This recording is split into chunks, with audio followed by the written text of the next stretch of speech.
Pornography দেখা থেকে বাঁচার উপায় এবং ক্ষতিকর দিক কী কী? হয়তো ক্ষতিকর দিকটা আগে আসার কথা ছিল, উনি বলতে গিয়ে অর্ডারটা চেঞ্জ হয়ে গেছে। তা আমি যেভাবে এটাকে অ্যাড্রেস করবো, দুটো মিলেমিশে আছে। পর্নোগ্রাফির বাঁচার উপায়ও থাকবে, আবার ক্ষতিকর দিকও থাকবে। হয়তো ওইভাবে ঠিক ভাগ করে বা আলাদা করে করি নাই। আর এই ব্যাপারটা খুব সেন্সিটিভ ব্যাপার। এটা বলতে গিয়ে আমার মুখে হয়তো কিছু শব্দ আসবে বা কিছু কথা আসবে যেগুলা কি বলবো, মানে পার্লামেন্টারি কথা না বা শালীন না, হয়তো বা সামান্য হয়তো মনে হতে পারে যে এই কথাগুলা কি এভাবে আলোচনা করার কি নেই। কিন্তু লজ্জা করে যদি আলোচনা নাই করি এবং ভাবতে দেখাই যে আমরা তো এগুলোতে নাই, কিন্তু আসলে আমরা সবাই আসি এগুলোতে, তাহলে তো কোনো লাভ নেই, বুঝছেন না? তো এই জন্য মানে কিছু কথা হয়তো বাধ্য হয়ে বলতে হবে বা বলবো, এটা আগেই বলে নিচ্ছি আমি। যে হয়তো প্রথম কথা হচ্ছে যে আমি বলতে পারতাম যে পর্নোগ্রাফি দেখা থেকে বাঁচার উপায় হচ্ছে পর্নোগ্রাফি দেখবেন না, না দেখলে তো বেঁচে গেলেন, তাই না? কিন্তু এটা এত সিম্পল না আর কি। মানে সিম্পলি বলে দিতে পারবো দেখবেন না, না দেখলে তো বেঁচে গেলেন, কিন্তু জিনিসটা এত সিম্পল না। পর্নোগ্রাফি হচ্ছে মানুষের বেসিক ইনস্টিংক্টকে আহ্বান করে। বেসিক ইনস্টিংক্ট মানে কি? সহজাত, যেটা বলি, জন্মগতভাবে আল্লাহ কিছু জিনিস আমাদের ভিতর দিয়ে দিচ্ছেন যেটা আমাদের অ্যাট্রাকটিভ লাগবে, সেই জিনিসটাকে হিট করে বা সেই জিনিসটাকে আহ্বান করে, যে জন্য এর আহ্বানটা অলমোস্ট অপ্রতিরোধ্য, মানে প্রতিরোধ করা যায় না। আমার 11 বছরের 12 বছরের, এখন 12 বছরের নাতি বলতেছে একদিন রাস্তায়, যে অন্ধ ফকির ভিক্ষা করে না, বলছে এই ফকিরের টেস্ট হচ্ছে পাশে দিয়ে মহিলা গেলে তাকায় কিনা, তাইলে বোঝা যাবে সত্যিকার অন্ধ কিনা। কথা সত্যি না? পাশে দিয়ে সে ধরছে ঠিকই, যে এইটা এমন একটা ইনস্টিংক্ট, রুটে তো এই ইনস্টিংক্টটাই, যে একটা মহিলা পাশ দিয়ে গেলে না চোখ তুলে দেখাটা খুব ডিফিকাল্ট একটা ব্যাপার। সুতরাং একটা ফকির সত্যিকার অন্ধ কিনা বোঝা যাবে যদি একজন মহিলা পাশ দিয়ে যায় সাজাগোজা, আর সে যদি না তাকায় তাহলে বোঝা যাবে এটাই। এই একই ধরনের একটা গল্প শুনছিলাম অনেক আগের কথা, নাসিরের সময়কার কথা, ওই ইজিপ্টের নাসির বা ওই তার পরবর্তী সময়ের কথা, যখন ইখওয়ানদের খুব ধারপকার করতেছিল ইজিপ্টে। তো একটা পুলিশ নাকি এক লোকরে দাঁড়িয়ে এক লোকরে দৌড়াইতেছে, ইখওয়ান আর কি দৌড়াইতেছে, দৌড়াইতে মানে কাছাই গেছে প্রায়, তারপরে হঠাৎ সে দৌড়ানো বন্ধ করে দিচ্ছে।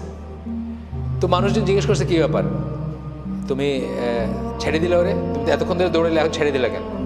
বলছেন না, ও তো ঘাড় ঘুরে একটা মেয়ের দিকে তাকাইছে, ওই ইখওয়ান হতে পারে না। বুঝছেন তো? মানে ঘাড় ঘুরে তাকানোটা এতই, আর না তাকানোটা এত এক্সেপশনাল যে ইখওয়ানদের ওরা যে চোখে দেখতো, মানে এত কট্টরপন্থী মানুষ কোনোদিন ঘাড় ঘুরে তাকাবে না। ঘাড় ঘুরে তাকাইছে মানে ইখওয়ান না আর কি। তা আমি বলতেছি যে এতই বেসিক এই ইনস্টিংক্টটা, মানে খাওয়ার চেয়েও বেসিক এই ইনস্টিংক্টটা, লিবিডো বা যৌনবোধ অথবা যৌন বাসনা, যাই বলি আমরা এটাকে, শুনতে যত খারাপই লাগুক, এগুলা প্রিটেন্ড করার কোনো উপায় নাই যে আমরা আমাদের এগুলো নাই বা আমরা এগুলো সম্বন্ধে জানি না বা এগুলো সম্বন্ধে কথা বলি না। অথচ এই যৌনতাই হচ্ছে আল্লাহ সবচেয়ে বড় নিয়ামতের একটা। ইসলাম হচ্ছে একমাত্র মেজর রিলিজিয়ান বলতে কি, মেজর রিলিজিয়ান আমরা কোনগুলোকে বলি? মেইনলি বলি জুডাইজম, খ্রিশ্চিয়ানিটি এবং ইসলাম, এই তিনটাকেই বলি মনোথিস্টিক রিলিজিয়ান বা মেজর ওয়ার্ল্ড রিলিজিয়ান বলি। এগুলোর পয়েন্ট অফ ভিউ থেকে কিন্তু এই অন্যরা এই মূর্তি পূজা করে, যে মুশরিক টুশরিকগুলো হিদন বলে এদের, মানে ছে মার্কা বলে আর কি। হিদন কথাটা ইংলিশ কথা, আমার কথা না। এটার মানে বোঝায় যে এইসব রিলিজিয়ান মানে সুপিরিয়র রিলিজিয়ান, যেগুলা এক ঈশ্বর বা যাদের কাছে কিতাব আছে, তাদের বাইরে যেগুলো মুশরিক, কাফের মুশরিক, এদেরকে হিদন বলে। তো ইসলাম হচ্ছে মেজর রিলিজিয়ানদের মধ্যে একমাত্র যারা যৌনতার যে ইনস্টিংক্ট, যে কামনা, বাসনা, ইচ্ছা, অ্যাট্রাকশন, প্রবল অ্যাট্রাকশন, এটাকে স্বীকৃতি দেয় এবং এটাকে ভালো চোখে দেখে। শুধু স্বীকৃতি দেয় না, এটাকে ভালো চোখে দেখে। আচ্ছা, ছিছি করে না ইসলাম, এটা নিয়ে ছিছি করে না। আচ্ছা, বরং আল্লাহ বিশেষ নিয়ামত এবং নিদর্শন হিসাবে এটাকে বর্ণনা করে। আমি আপনাদেরকে একটা আয়াত পড়ে শোনাই, জাস্ট বাংলাটা শোনাচ্ছি, ছবি তুলে রাখছি আমি, যেহেতু আমার কাছে নাই, বাংলাটা সহজে বের করতে পারবো না। সূরা রোমের 21 নম্বর আয়াত, আল্লাহ বলতেছেন, তার নিদর্শনের মধ্যে একটা হলো এই যে তিনি তোমাদের জন্য তোমাদের মধ্য হতেই তোমাদের সঙ্গিনী সৃষ্টি করেছেন, যাতে তোমরা তার কাছে শান্তি লাভ করতে পারো।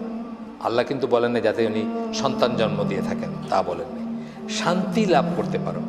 তার মানে সঙ্গিনীর কাছে শান্তি লাভ করাটা আল্লাহর নিয়ামত, আল্লাহর দয়া, আল্লাহর অনুগ্রহ এবং একটা ভালো জিনিস। কোন সঙ্গিনী? যে বৈধ সঙ্গিনী আপনার। আর তিনি তোমাদের মধ্যে পারস্পরিক ভালোবাসা, দয়া সৃষ্টি করেছেন। আপনি আপনার সঙ্গিনীকে ভালোবাসেন, মিনিং ইয়োর ওয়াইফ। সঙ্গিনী বলতে ইসলামে আর কোনো মিনিং নেই, মিনিং ইয়োর ওয়াইফ, স্পাউস। এবং দয়া সৃষ্টি করেছেন, আপনার ভিতরে দয়া দিয়ে দিচ্ছেন। আপনি চিনেন না, ওই ধরেন জকিগঞ্জ, আপনার বাড়ি এইদিকে মৌলভীবাজার, বিয়ে করছেন, কোনোদিন দেখেন নাই, কোনো আত্মীয় না, কোনো পরিচয় নাই, তারপরে দেখবেন যে কত একটা মায়া হয় না। তার মৃত্যুসজ্জা আপনি তার পাশে বসে আছেন, তার মাথায় পট্টি মারতেছেন, বুঝছেন না? কোত্থেকে আসে? এটা আল্লাহর নিয়ামত। এই পশ্চিমাদের মতো আমরা জানাশোনার মাধ্যমে ভাল লাগাতে বিশ্বাস করি না। ওরা হলে জানাশোনার মাধ্যমে ভাল লাগা, বুঝছেন না? একসাথে খাইবা, একসাথে উঠবা, ডেটিং করবা, বাইরে যাইবা, তারপরে ভাল লাগা, তা না। আমাদের ভাল লাগাটা আল্লাহ দিয়ে দেন, এটা বিয়ের মাধ্যমে আসে, বাইশের মাধ্যমে। যাই হোক, এটা এরপরে আল্লাহ বলছেন এর মাঝে অবশ্যই বহু নিদর্শন আছে সেই সম্প্রদায়ের জন্য যারা চিন্তা করে। এই আয়াত, এটা কোরআনের একটা স্টাইল বলা, এর বাদে যারা চিন্তাশীল তাদের জন্য অনেক নিদর্শন আছে। তাহলে এইভাবে আল্লাহ কোরআনে বলতেছেন যে এটা আল্লাহ একটা দয়া, একটা রহমত। কোনটা? যৌন বোধটা, আপনি যে অ্যাট্রাক্টেড ফিল করেন অপোজিট সেক্সের প্রতি, এটা আমাদের ভিতরে এইভাবে দিয়ে দিচ্ছেন আল্লাহ, এইভাবে আসে। এবং এটা যে প্রপারলি পরিচালিত হয়, এটা একটা নিয়ামত, এটা একটা ভালো জিনিস, এটা অত্যন্ত পছন্দনীয় জিনিস। আচ্ছা, রাসূল সাল্লাল্লাহু আলাইহি ওয়াসাল্লাম বলছেন কি? বৈধ যৌন সংসর্গকে সওয়াবের কাজ বলছেন। অবৈধতা যদি গুনার হয় তাহলে বৈধতা সওয়াবের। আপনারা জানেন হাদিসটা? জানেন না? হাদিসটা জানেন? আচ্ছা, অথচ এই কাজটাই অবৈধভাবে ঘটলে কঠিনতম শাস্তির ব্যবস্থা রয়েছে। কঠিনতম মানে ইসলামে এই শাস্তিটা কী শাস্তি?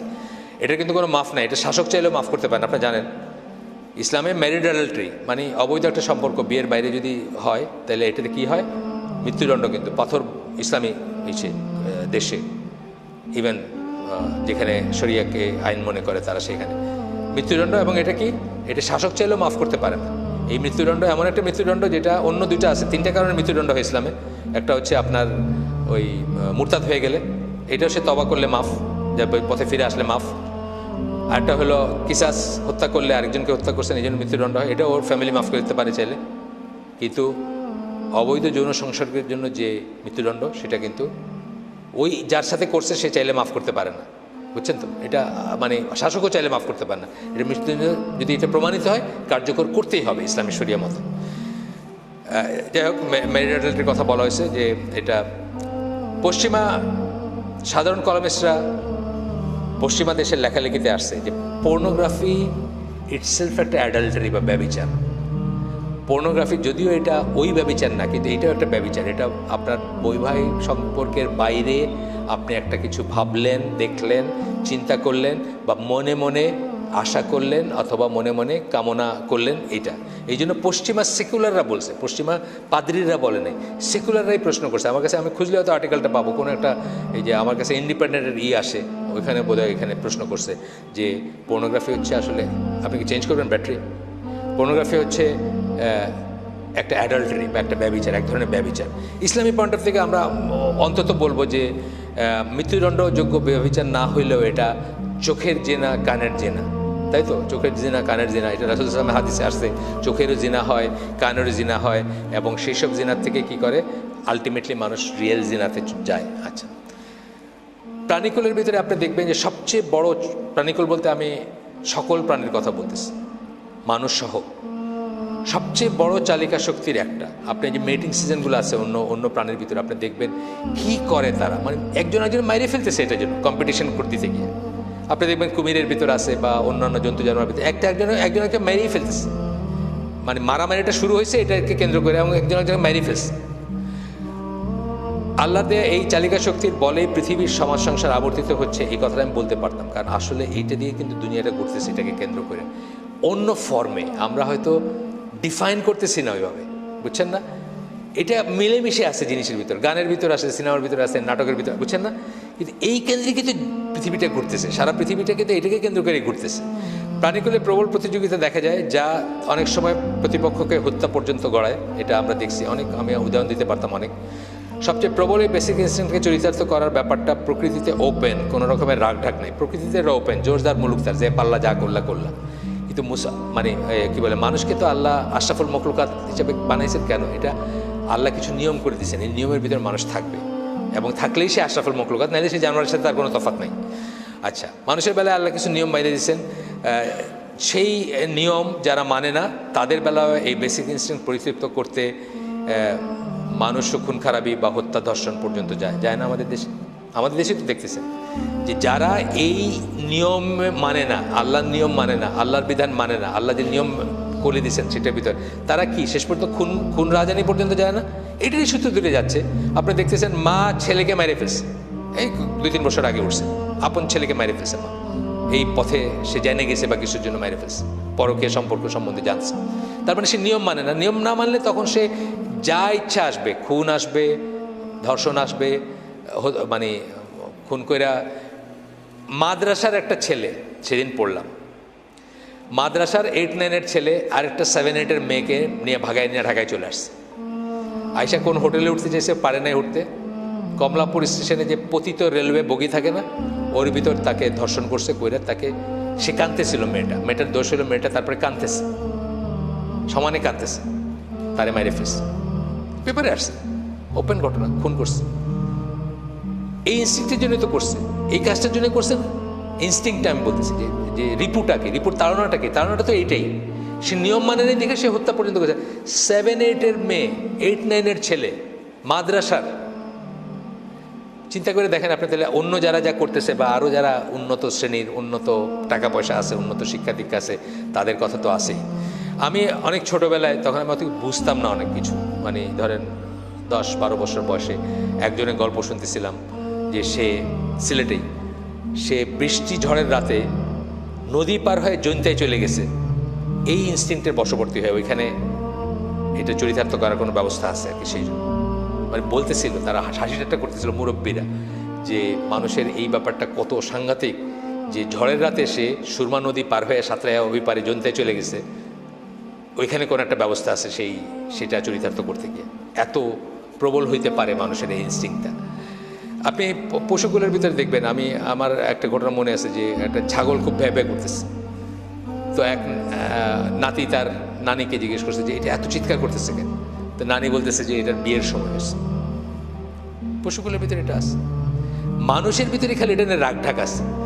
এটা রাগ ঢাক কেন আছে? এটা হায়ার অংশ, এটার জন্য আল্লাহ নিয়ম দিছেন, এটা চরিতার্থ করার পার্টিকুলার ওয়ে দিছেন এবং ব্যবস্থা করে দিছেন আল্লাহ, সেটা দিয়ে করবেন। এটা ইসলাম কিন্তু এটাকে অ্যাকনোলেজ করে, স্বীকার করে। ওই যে বললো না, যেন প্রশান্তি লাভ করে, প্রশান্তি লাভ করতে চাবেন আপনি, এটা কিন্তু ইসলাম অ্যাকনোলেজ করে, কিন্তু প্রশান্তির জন্য সুনির্দিষ্ট ব্যবস্থা করে দিছে, সেই ব্যবস্থার ভিত্তিতে প্রশান্তি লাভ করতে হবে। আসেন আর একটু আগাই। এরপরে দেখেন এই যে বউ পালানোর, দেখেন না, এই অমুকের বউ পালায় গেছে, 3 বাচ্চার মা, 4 বাচ্চার মা, পেপারে পড়েন। বেসিক্যালি কিন্তু এই জিনিসটা ইনস্টিংক্টটা তার ফুলফিল হয় না, সেই জন্য সে সমাজ, সংসার, ইজ্জত, সম্মান, ধর্ম কোনো কিছুই একসময় মানে না, এটা এত প্রবল একটা চালিকা শক্তি। এই প্রবল শক্তিকে সঠিক পথে পরিচালিত না করলে সমাজ সংসারে প্রবল বিপত্তি এবং বিপদ নেমে আসবে। এটাকে যদি আপনি কন্ট্রোল করতে না পারেন, সঠিক পথে পরিচালিত না করতে পারেন, সমাজ সংসারে মারাত্মক বিপত্তি এবং বিপর্যয় নেমে আসবে। আপনি দেখেন আমাদের চারিদিকে কী অবস্থা এখন, আপনি তাকায় দেখেন, মানে নিউক্লিয়ার এনার্জি, যেটা অ্যাটমের ভিতর যে শক্তি থাকে, এইটা দিয়ে আপনি একটা রিয়েক্টর দিয়ে সারা বাংলাদেশে আলোকিত করে ফেলতে পারবেন, আবার একটাই দিয়ে সারা বাংলাদেশ ধ্বংস করে ফেলতে পারবেন। প্রবল শক্তি না, অ্যাটমের ভিতরে প্রবল শক্তি, সেটা দিয়ে আপনি কী করবেন, একটা নিউক্লিয়ার পাওয়ার প্ল্যান্ট বানান, সারা বাংলাদেশ আলোকিত করে দিতে পারবেন আপনি একটা দিয়ে। আর একটা বোমা মারেন, জুইতের একটা অ্যাটম বোমা মারেন, সারা বাংলাদেশের সব মানুষ ধ্বংস হয়ে যাবে। একই রকম পটেনশিয়াল কিন্তু এই যৌন চেতনা, প্রেরণা বা কি বলবো, যৌন ইনস্টিংক্ট, অনুভূতি বা বাসনা এর ভিতর রয়ে গেছে। প্রপার পথে এই করবেন, সমাজ সংসার সোনার হয়ে যাবে। খারাপ পথে নেবেন, ধ্বংস করে দেবে, সব জ্বালায় পোড়ায় ছারখার করে দেবে। সাহাবীদের সময় এই জিনিসটাকে তারা প্রপার পথে প্রপাগেট করতে পারছে। একটা মেয়ে বিধবা হওয়ার পরে তার ইদ্যত পালনের আগেই রসুলের কাছে বা অন্যত্র সাহাবীরা লাইন দিয়েছেন যে কে তাকে বিয়ে করবেন, কে তাকে করবেন। তাকে বিধবা রাখেন নাই, তাকে একা থাকতে দেন নাই, তাই না? সমাজটা চেঞ্জ হয়ে গেছে না? আজকে কি আমার বিধবার তো কোনো চান্সই নাই, বিধবা বা কি বলে স্বামী পরিত্যক্তার কোনো চান্সই নেই, কুমারীদেরই কোনো চান্স নাই বলতে গেলে। আমাদের দেশে এরকম হয়ে যেতেছে না? ওইটাই একটা টপিক দিয়েছেন সৌর ভাই, যে আমার দেশে 30 এখন ঘুরে বেড়াইতেছে, কোনো খবর নাই আর কি বিয়ের সাথে। আচ্ছা, এই ইনস্টিংক্ট অবদমন থেকে মানুষ উন্মাদ হয়ে যেতে পারে, পাগল হয়ে যেতে মানুষ। আমরা একটা কেস জানি, ঢাকার একটা জায়গার একটা কেস, একটা মেয়ে একদম বদ্ধ পাগল হয়ে গেছে। ডাক্তাররা বলছেন যে এটা সবার হবে এমন কোনো কথা নেই, কিন্তু ওই পার্টিকুলার পার্সনের হয়েছে যে সে উন্মাদ হয়ে গেছে তার যৌন প্রবৃত্তির থেকে। সে এটার ব্যান্টিং হয় নাই দেখে তার বাপ্পার উচিত ছিল তাকে সময় মতো পাত্রস্থ করা। এটা এক একজনের এক এক রকম হতে পারে, ভ্যারিয়েবল হতে পারে। ইবনে তাইমিয়া ইমাম নবী বিয়ে করেন নাই, তারা এক্সেপশনাল ছিলেন, তাদের ব্যাপারটা এক্সেপশনাল। কিন্তু আমরা ওইটাকে স্ট্যান্ডার্ড ধরে এখন মানে আগে ফোড়ক, আগে নিজের ফাত খাড়া হোক, তে ইঞ্জিনিয়ার হোক, তে ডাক্তার হোক। তে সিলেটে তো ছেলেদের বিয়ের বয়স মধ্যে 40 আমার ধারণা, মানে আমি সিলেটি সমাজে 35 থেকে 40 অ্যাভারেজ। কারণ আমাদের এক কাজিন ছিলেন, ওনার বয়স তখনই অলমোস্ট 40, উনি ওমানে থাকতেন।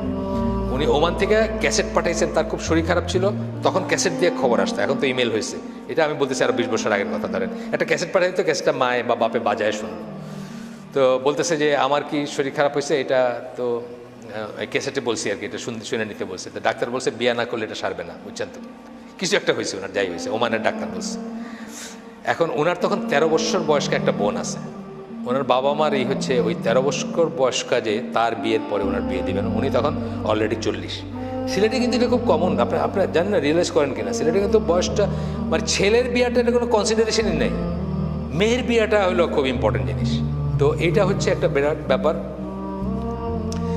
তো আপনি একজনের কথা আমি বললাম, একজনের কেস শুনছি, কেস হিস্ট্রি, এটা একজন মহিলা, উনি ওই যে কারণে আমার মাথায় ওই যে আপনার কাছে হাসি ঠাট্টা মনে হইলেও কিছু করার নাই, এটা হাসি ঠাট্টা ব্যাপার না, মানে কিছু কিছু অন্য কথা আসতেছে যেগুলো আমার মতো কেউ আপনাদের মতো কারোর সাথে আলোচনা করে না সচরাচর, কিন্তু আমি করতেছি ওই পয়েন্ট অফ ভিউ থেকে যে আল্লাহ রসুল সাল্লাল্লাহু আলাইহি ওয়াসাল্লামকে মেয়েরা স্বপ্নদোষের কথা জিজ্ঞেস করছেন, বলছেন যে এটা ইসলামের ব্যাপারে জিজ্ঞেস করতে কোনো লজ্জার কিছু নাই। একজন মেয়ের স্বপ্নদোষ হলে সে কী করবে, গোসল করবে কি করবে না, এটা নিয়ে কিন্তু ফতোয়া জিজ্ঞেস করছেন, এবং রাসূলের সামনে জিজ্ঞেস করছেন, মানে ওনার ওয়াইফ দিয়ে জিজ্ঞেস করাইছেন বা করাইছেন। কিন্তু এটাকে প্রিটেন্ড করার মানে উচিত না বা দরকার নেই, জানা আমাদের এগুলো নাই। আমাদের অনেকের ভাবটা এরকম আছে যে আমাদের দাড়ি টুপি আলা, আমাদের এগুলো নাই। অবশ্যই আছে, থাকবে না, আল্লাহ রসুলের ছিল, আমাদেরও আছে। এই ইনস্টিংক্ট আল্লাহ রসুলের প্রবল ছিল, আমরা অনেক গল্প জানি যে ওনার প্রবল ইনস্টিংক্ট ছিল, আমাদেরও আছে আলহামদুলিল্লাহ। এটাকে ইসলামে খুব ভালো দেখা হয় যে নপুংসক তার পিছনে নামাজ হয় না, যার এই ইনস্টিংক্ট নেই তার পিছনে নামাজ হয় না, বুঝছেন না? ইসলাম এটা একটা যোগ্যতা, এইটা যোগ্যতা, মানে আপনার এইটা থাকবে, মানে এই মানে ইম্পর্ট্যান্ট হবেন আপনি, এটা একটা যোগ্যতা, যে ইম্পর্ট্যান্ট তার পিছনে নামাজ হয় না। আচ্ছা, এই প্রবল চালিকা শক্তিকে সঠিক পথে প্রবাহিত করাই হচ্ছে পর্নোগ্রাফি তথা সমাজ সংসারে খুন, রাহাজানি, অবিচার, ব্যভিচার প্রতিরোধের একমাত্র উপায়। এইটাকে এই যে ডিজায়ারটা বা এই যে এনার্জিটা, এটাকে সঠিক পথে পরিচালনা করাটাই হচ্ছে একমাত্র উপায় মানুষকে পর্নোগ্রাফি থেকে ফেরানোর বা করার, যেটা এটার এই পার্টিকুলার আর্টিকেলের শুরুতে বলছেন, মানে এটার বিষয়টা যেটা সমাজপতি তথা বাবা মাকে অ্যাকনোলেজ করতে হবে প্রথমেই বাবা মা বা সমাজপতি, যারা সমাজপতি কারা, চেয়ারম্যান, ডিসি, প্রধানমন্ত্রী, প্রেসিডেন্ট, যে সমাজের সমাজপতি, তাকে অ্যাকনোলেজ করতে হবে এটা, অর্থাৎ যৌনতা unavoidable strong basic instinct, unavoidable, এটা অ্যাভয়েড করার কোনো রাস্তা নাই, স্ট্রং বেসিক ইনস্টিংক্ট, বেসিক মানে মৌলিক চাহিদা মানুষের। মিসইউজ প্রতিরোধ শুরু হবে ঘর থেকে, কিন্তু এই ইনস্টিংক্টটার মিসইউজটা প্রতিরোধ শুরু হবে কোথা থেকে? ফ্যামিলি থেকে শুরু হবে। সমাজ করে পারবে না একা, সমাজকে একদিনে আপনি করতে শুরু করতে হবে ফ্যামিলি থেকে। করতে গিয়ে কী করবেন? আমি বলছি এটা প্রিটেন্ড করবে না যে আমার ছেলের বা আমার মেয়ের চরিত্র ফুলের মতো পবিত্র। আমাদের অনেকে বলতে শুনছি যে আমার ছেলে এরকম না, আমার মেয়ে এরকম না। এটা করে আমরা কিন্তু অনেক সময় পয়েন্টটা মিস করি। তো এখানে আমি একটা উদাহরণ দিছি যে আমাদের অনেক বছর আগে, 20 বছর আগে হয়তো, একজন তবলিগপন্থী একজন দিনী বোন ছিলেন, যিনি কলেজের টিচার ছিলেন, বিধবা ছিলেন, তার 3-4টা ছেলে মেয়ে ছিল। তো আমাদের সাথে, আমি তাকে কোনোদিন দেখি, মানে আমার সাথে কোনো ছিল না তার, তখন মানে পরিচয় ছিল না বা কিছু না, বাট উনি আমাদের মেয়েদের হালাকায় আসতেন। তখন কথাবার্তায় আমি বলার চেষ্টা করছি যে উনি বিয়ে করেন বা বলাইতে চেষ্টা করছি। উনি প্রথম দিকে বলতেন যে ওনার কোনো প্রয়োজন নেই। তারপরে আমার একটা বই, যখন 2005 সালের বা আরও একটু পরে, বিবাহ নারীবাদ একটা বই আছে আমার, সেই বইটা বাংলাদেশি মুসলিম জীবনে বিবাহ নারীবাদ, সেই বইটা পড়ার পরে উনি ডিসাইড করেন যে উনি বিয়ে করবেন। তো উনি আমাদের মেয়েদেরকে বলছেন একবার যে মানে অনেকেই আছে যারা এটা এই জিনিসটা অ্যাকনোলেজ করে না, স্বীকার করে না, মুনাফিকের মতো ভিতরে রাখে কিন্তু খারাপ কাজ করে যায়। উনি একটা ফ্যামিলির কথা বলছেন যে একজন মহিলা তার হাজব্যান্ডকে সময় দিতে পারেন না, বা তার ফিজিক্যালি উনি ফিট না হাজব্যান্ডের সাথে থাকার জন্য, বা সোজা বাংলায় শোয়ার জন্য ফিট না। তো উনি কী করছেন, সুন্দর দেখে একটা চাকরানি রাখছেন। সেই চাকরানিটাকে উনি ওইভাবেই করছেন যে হাজব্যান্ডকে রাত্রে হাজব্যান্ডের সাথে ঘুমাবে, এবং ওটার জন্য ওকে স্পেশাল পে করতেছেন বা পে করেন। এটা তো ব্যভিচার, একদম ব্ল্যাটেন্ট ব্যভিচার। কিন্তু তবুও উনি হাজব্যান্ডকে একটা বিয়ে দিতে রাজি না, বুঝছেন না? মানুষে জানবে, লজ্জা আছে, ভাগ হবে সম্পত্তি, সামাজিকভাবে হবে, এইসবের জন্য। এই ধরনের মেন্টালিটি নিয়ে আপনি কোনোদিন পর্নোগ্রাফি রোধ করতে পারবেন না। আপনাকে হাকিকতে আসতে হবে, বাস্তবতায় আসতে হবে যে এইটা এই জিনিস, এইটার আমার মেয়ে আমার ছেলে যারা ফুলের মতো পবিত্র, তারাও মানুষ, তাদের এই ইনস্টিংক্ট আছে, এবং তাদের এই ইনস্টিংক্টটাকে আমি শুদ্ধ, যার যেটা এক একজনের এক একটা লেভেল থাকতে পারে, কিন্তু শুদ্ধভাবে কী করে প্রবাহিত করব সেই জন্য আমি চিন্তা করব, আমি তাকে কি করে এটাতে বাঁচিয়ে রাখবো সেটা চিন্তা করব। আচ্ছা, ঘরে এবং বাইরে সুস্থ পরিবেশ দিতে হবে। ঘর এবং বাইরে সুস্থ পরিবেশের সূত্রপাত হচ্ছে তাকে তৌহিদের উপর প্রতিষ্ঠা করতে হবে। তৌহিদের উপর প্রতিষ্ঠা করতে পারলে সে জানবে যে আল্লাহ দেখেন, আল্লাহ শোনেন, আল্লাহর কাছে কিছু লুকানো যাবে না, বুঝছেন না? তৌহিদের প্রতিষ্ঠা বলতে আমি কি বলছি, রিয়েলি তৌহিদের প্রতিষ্ঠা করতে হবে, তা প্রতিষ্ঠিত করতে হবে। তাইলে সে জানবে যে আল্লাহ সব কিছু দেখেন এবং শোনেন, আল্লাহকে ফাঁকি দেওয়া যাবে না, আল্লাহকে লুকায় কোনো গুনাহ করা যাবে না, দরজা বন্ধ করে পায়খানার ভিতরে করা যাবে না। এবং আল্লাহর হক কি আপনার উপর, অন্যের হক কি আপনার উপর, নিজের হক কি আপনার উপর, সেটা তাকে শিক্ষা দিতে হবে। আল্লাহর হক হচ্ছে শিরক বিবর্জিতভাবে সে ইবাদত করবে। অন্যের হক মানে কি, আপনার অনাগত যে বউ, তার আপনার উপর হক আছে না? যে আপনার বউ হবে, যে আপনার হাজব্যান্ড হবে, তার উপর আপনার হক আছে না? আপনি ব্যভিচারের পর্নোগ্রাফি এবং পর্নোগ্রাফির সুবাদে ব্যভিচারে লিপ্ত হবেন, তার হক আপনি নষ্ট করতেছেন। নিজের হক আছে না নিজের উপরে? নিজের হক কি, আপনি নিজেকে স্পেন্ড করে দিবেন না, খরচ করে দিবেন না, নষ্ট করে দিবেন না। আপনি জীবনে অসুখী হয়ে যাবেন, জীবনে আর কোনোদিন দাম্পত্য সম্পর্ক স্থাপন করতে পারবেন না, আপনি সেরকম কেউ হবে না। আচ্ছা, এরপরে যেটা করতে পারেন বাবা মা, পর্নোগ্রাফি আটকানোর কথায় আমরা আসতেছি। টিভি বা কোনো মিডিয়ার সাথে যুক্ত আছে কিনা, থাকলে কি দেখতেছে সেটা আমরা বিচার করব। কোন বন্ধুর সাথে মিশতেছে সেগুলোর খোঁজ নিব। স্কুলে কি শিখতেছে, যে স্কুলে পাঠাইছেন সেই স্কুলের পোলাপানরা অবসর সময় টিফিনের সময় কি কথা বলে, কি দেখে, কি শোনে, বা কি নিয়ে কথা বলে। আমরা ঢাকায় স্বনামধন্য স্কুলের কথা জানি, যেটা বাথরুম লক করে দিতে হয়েছে। 5-6 থেকে শুরু অনওয়ার্ড বাচ্চাদের জন্য বাথরুম লক করে দিতেছে, কারণ তারা ক্লাস থেকে উঠে বিভিন্ন ক্লাসের পোলাপান বাথরুমে গিয়ে ওই দেখে, ওই ফোনে জিনিসপত্র দেখে, এই জন্য বন্ধ করে দিছে যে বাথরুমে যাইতে হলে কাউকে টিচারের কাছ থেকে চাবি চায়ে নিয়ে যাইতে হবে, এই ব্যবস্থা করছে। তাহলে আপনি এগুলোর খোঁজ নেবেন। তারপরে হচ্ছে বিয়ে দিবেন অ্যাজ সুন অ্যাজ পসিবল, এটার কোনো বিকল্প নাই। অ্যাজ সুন অ্যাজ পসিবল বলতে কি, এক একজনের জন্য অ্যাজ সুন অ্যাজ পসিবল এক একটা। আমি যেটা বললাম, ইবনে তাইমিয়া বা ইমাম নওয়াবী তারা স্পেশাল হিউম্যান বিংস ছিলেন, আমরা সবাই সেরকম স্পেশাল না। আমাদের কারো 15তে বিয়ে দরকার হতে পারে, কারো 16তে হতে পারে, কারো 25 হতে পারে, কারো 35 হতে পারে। সেটা মানুষ ভেদে আমরা চিন্তা করবো, এবং চিন্তা করে সেইরকমভাবে আমরা বিয়ের ব্যবস্থা করব। আমরা এটা নিয়ে আন্দোলন গড়ে তুলব। আন্দোলন মানে রাস্তার আন্দোলন না, আমরা লেখালেখি করব, আমরা লবি গড়ে তুলব, যাতে আমাদের সরকার অলরেডি একটা করছে, 2-3 বছর আগে, 2 বছর আগে বা 3 বছর আগে একটা কারেকশন করছে, যে বাবা মার তত্ত্বাবধানে আগে বিয়ে হইতে পারে। এটা নিয়ে আবার সেকুলার পন্থীরা খুব চিৎকার করছে এটা নিয়ে। আপনারা তো জানেন না যে ইংল্যান্ডে 15 বছর বয়সে কিন্তু বিয়ে দিতে পারবেন আপনি আপনার ছেলে মেয়েকে, প্যারেন্টাল গাইডেন্সে, বাবা মা যদি করে। তা আমাদের দেশ কোথা থেকে এত মডার্ন হলো যে আমাদের দেশে 18-র নিচে দেওয়া যাবে না, বা দিলে সেকুলার পন্থীরা চিল্লাচিল্লি করবে? এটা কোনো ব্যাপার না। অ্যাজ সুন অ্যাজ পসিবল এটা দেওয়ার চেষ্টা করবেন, বা যারা বাবা মা আছেন বা যারা ঘরে, আমি বলতেছি পর্নোগ্রাফি আটকানোর স্টেপগুলো বলতেছি, কী করে আপনার পর্নোগ্রাফিকে রোধ করতে পারেন।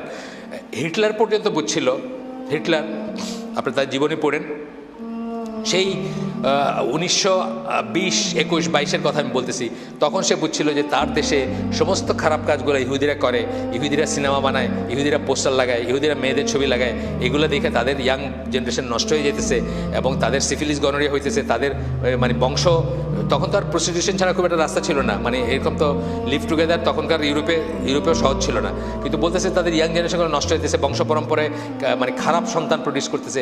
সুতরাং অফিসিয়ালি গভর্নমেন্টের উচিত তাড়াতাড়ি বিয়ের ব্যবস্থা করে দেওয়া, তাদের বাসস্থানের ব্যবস্থা করা, তাদের হিটলারের জীবনী পড়ে দেখেন, হিটলার বলছে। কিন্তু আজকে আমরা মুসলিমরা এটা বুঝতেছি না।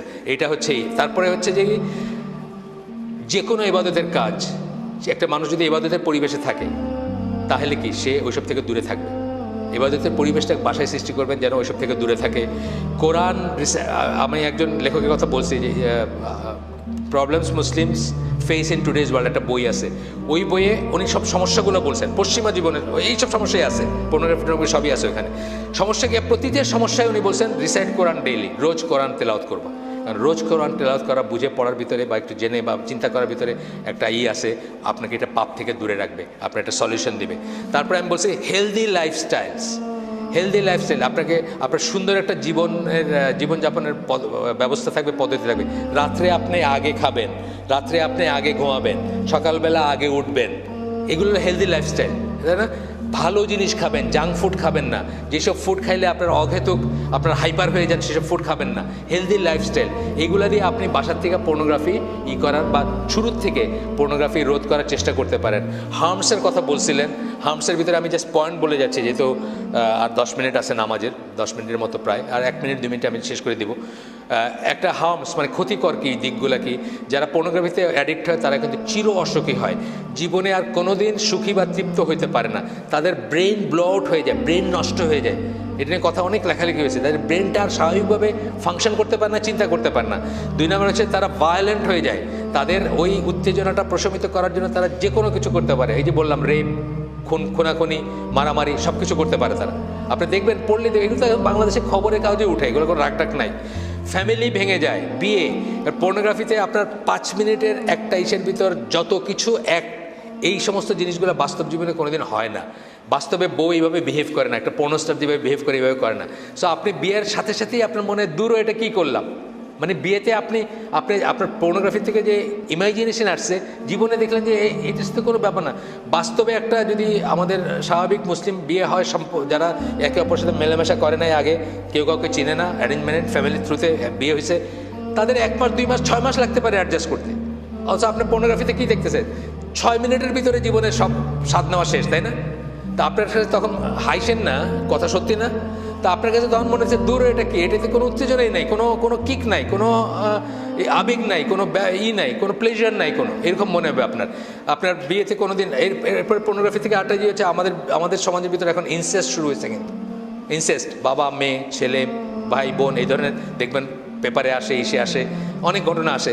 এগুলার কিন্তু মানে রুট কারণ হচ্ছে ওইটা, কারণ আপনি পর্নোগ্রাফি দেখতেছেন, পাশের রুমে আপনার ইনসেস্ট কেউ আছে, ঘুমাইতেছে, আপনি ওইখানে দেখতেছেন এই ঘটনা, আপনি এটা করতে যাচ্ছেন, অ্যাক্ট করতে যাচ্ছেন, মানে অ্যাকচুয়ালাইজ করতে যাচ্ছেন, বাস্তবায়িত করতে যাচ্ছেন। এরকম আমরা অনেক গল্প দেখি, পেপারে আসে, এসে আসে।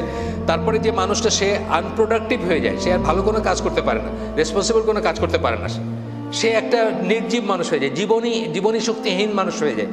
Over long period of time বদমেজাজি একটা বাজে লোক হয়ে যায় এবং পারভার্ট হয়ে যায়। পারভার্ট মানে বিকৃতি। এই পর্নোগ্রাফির ব্যাপারটাই এমন যে আপনার কালকে যেটা দেখছেন আজকে আর সেটাতে ধরবে না, এটা একটা নেশার মতো ব্যাপার। মানে কালকে আপনি একটা সিগারেট খেয়ে হয়তো আজকে 2টা, তারপর 3টা, তারপর 10টা, তারপর 2 প্যাকেট, বুঝছেন না? মানে এটা বাড়তেই থাকবে উত্তর, এবং এক সময় দেখবেন যে আপনার কিছুতেই কিছু হচ্ছে না।